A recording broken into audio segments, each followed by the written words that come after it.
Max, that big oversized button that says Air Raid Siren. Yes. Can you press it, please? Sure. It's time for Monday Morning Fallout.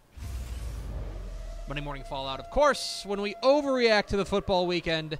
And boy, howdy, has the universe decided to give us a lot to overreact to. Mm-hmm. Yes. Let's start with my 3 big thoughts.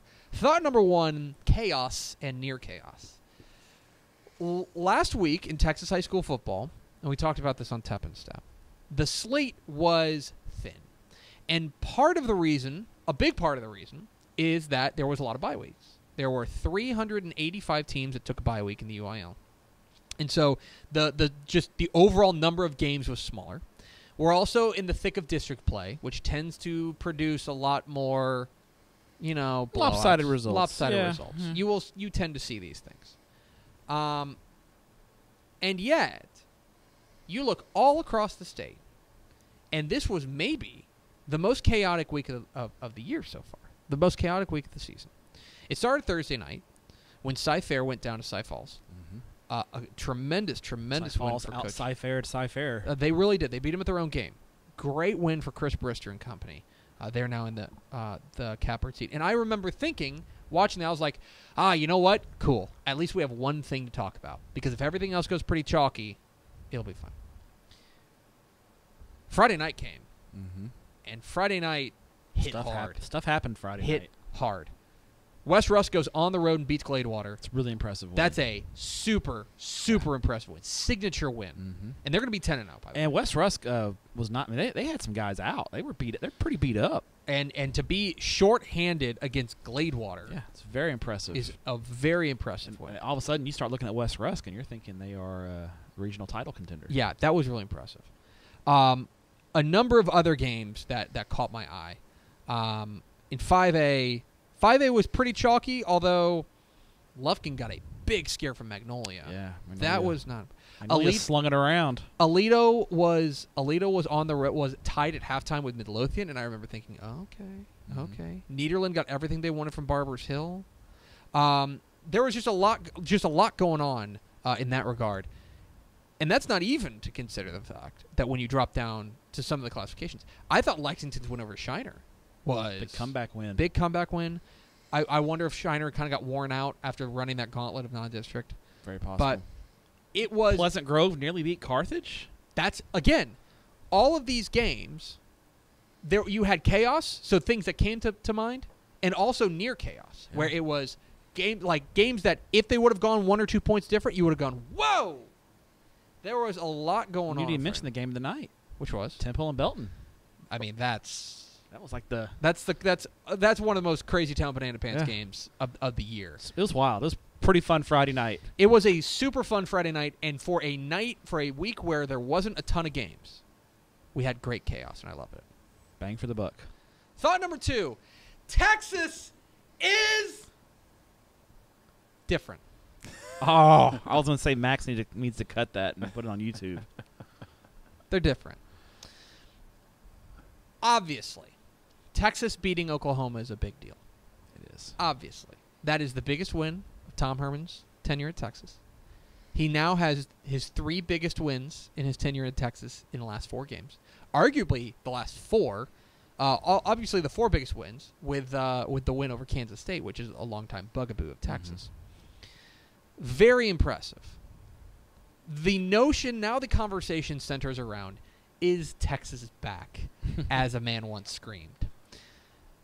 I am not. God bless you, Joe Tessitore. I am not quite ready to declare that Texas is back, because to me, when Texas is back, that means they're right in the national title conversation, and I don't think they're at that caliber yet. No, that loss to Maryland's gonna. I just don't. I don't think they're back yet. That said, there is a different feel to this team. Yeah, and something is different about this team in a very positive way. And as a result, if that is what qualifies as back for you, that's fine. Go for it. You can consider them back. I want to see what they do down the stretch. I want to see them put together a full season. If they go, let's put it this way: if they play for a Big 12 title, or they win 10 games, I'm willing to declare them back. Mm-hmm. I am. Right now, they have a lot of the familiar symptoms of back. But I'm not quite ready to give them that diagnosis. How anticlimactic would it be if they played OU again in the Big 12 title game. I'd be so into it, though. Okay. That is As I predicted, now Texas will lose to West Virginia. Mm-hmm. OU will beat West Virginia. We'll have a 3-way tie to get into the two-team Oh, title gosh. game. It'll be a stupid tiebreaker. The one team that'll be left out will be the team that everyone agrees deserves a shot to play for the Big 12 national always title. has stupid tiebreakers. Mm-hmm. And then something stupid will happen Yeah. after that. It's just It's dumb. And thought number 3, banger alert. Guys, we're following up a relatively thin slate of Texas high school football games with maybe the best week since week 1. Pretty good week. Week 1 was a stupid slate. It was that's probably not going to be topped until we get to like the quarterfinals. Yeah, quarterfinals, yeah. That's when we're going to get like banger after banger. Guys, this week is awesome in Texas high school football. And it's week. awesome from the top line and the obvious ones. Allen's going to get a test against Plano East. Lake Travis and Westlake week. Holiday and Gunner. A lot of great games. Lufkin and College Station. Lufkin and College Station's fantastic. Yeah. Heck, Highland Park Mansfield Legacy's kind of soared under the radar a little bit. Yeah, I know it Legacy's injuries, but yeah. lost a little bit of luster, but still a great How about game. down in the valley? Edinburgh, Vela, and Westlaco. That's where I was going. There are so many, like, it's not just that super top tier of super elite games, but this second level is so good. Mhm.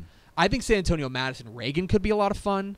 I think you look at a team like a Haltom and Trinity, a prove-it game for them. Odessa and Permian. There'll be 20,000 crazies at Ratliff for that one.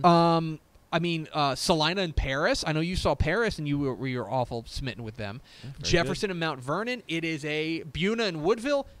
Fabulous week. Yeah. This is The draft on Teppensteff's going to be tough. It's this a week. it's a banger alert this week. 3 helmet stickers. A helmet sticker to Temple quarterback Jared Wiley. This was silly. Now, obviously, he had a little bit of extra time to do this, but he put up outrageous numbers in the win over Belton. 366 yards and 4 touchdowns passing, including the game winner, and he ran for 38 yards. That kid has really lit it up. Imagine trying to tackle him. A helmet He's sticker. a large human. A helmet sticker for A&M Commerce coach Colby Carthel. If you didn't know what happened in the A&M Commerce Midwestern State game, the game got suspended at halftime, or right after halftime, in Wichita Falls on Saturday. And so they decided to resume it Sunday in Denton at Apogee Stadium. So the game gets suspended, and that's hard enough to keep a team fired up. To then go to a different stadium and to come out with a big win over your rival, Midwestern State. Tremendous work by Colby Carthel. He gets a helmet. Did you know their buses on the way to Wichita Falls broke down? They had to ride Yellow Dogs from Bowie. Shout out to Bowie ISD for loaning them their Commerce their buses to get to Wichita Falls. There was every reason for A&M Commerce to just tap out, and they didn't. They came through with a big win. Helmet sticker for Coach Carthel. And a helmet Let's get sticker. weird. And a helmet sticker for Clyde defensive coordinator Dustin Morphus. A week after Peyton Bevel week, where Peyton Bevel from Stanford sets a state record for single-game touchdown passes and single-game passing yards, Clyde holds him to 13 points. Pretty impressive. And that's a big upset. Yeah. Fabulous, fabulous win. Does he put the helmet sticker on the headset? Yes, that goes on okay. the headset. Okay, That's all where the right, helmet all sticker goes. 3 teams to watch. Cy Falls. The path is open to 10-0, and I've got to tell you, in 6A Division 2, you look at Region 3, and heck, They're the favorite, I look think. at the right side of region of that bracket. They're Tell the me favorite. who you're sure's beating Cy Falls. Yeah. That's all I'm saying. In Region 3, they're the favorite, I think, at this point. I think you have to consider them a favorite. Watch them. Mary Hardin Baylor. This was a big week for them. That was Hardin impressive. Simmons. And they shrugged him off like it was nothing. No big deal. Really impressive by Mary Hardin Baylor. And finally, watch out for Santo. The Wildcats. The Wildcats are 5-0 and have the best defense in the state. They've given up 14 points in their 5 games. Now, I don't think they've played a ton of great teams, and they still have teams like Archer City, Windthorst on the horizon. But fabulous, fabulous start for Santo. Keep an eye on them. Devin Mann, the head coach there. 3 teams to worry about. I'm worried about Abilene Cooper. They lose to Lubbock Coronado. That's a game they probably needed to have for playoff seeding purposes, and there's still a couple of tough games on the horizon too. Yeah, they got off to a real slow start and thought they kind of got it together. And Yeah, but that was a step backwards. North Texas. What was that? They go to UTEP and survive 27-24 I have full disclosure. I have not watched this game. It's on my DVR. I need to go back and watch it. I have no idea what happened, but that is concerning in every single way. Yeah. Worry about them. UTEP's a bad football team. And after singing their praises for an entire 3 weeks, I'm now worried about Lorena. That is a pretty dicey loss to Waco Connolly. That district, man, you That could district not is slip weird. up. Yeah, you can't slip up too many times in that district because those 7 teams are gonna. We'll have to get tiebreaker scenarios out for the district. It's gonna be weird. You win one loss that you regret could keep you out of the playoffs. That is Monday Morning Fallout.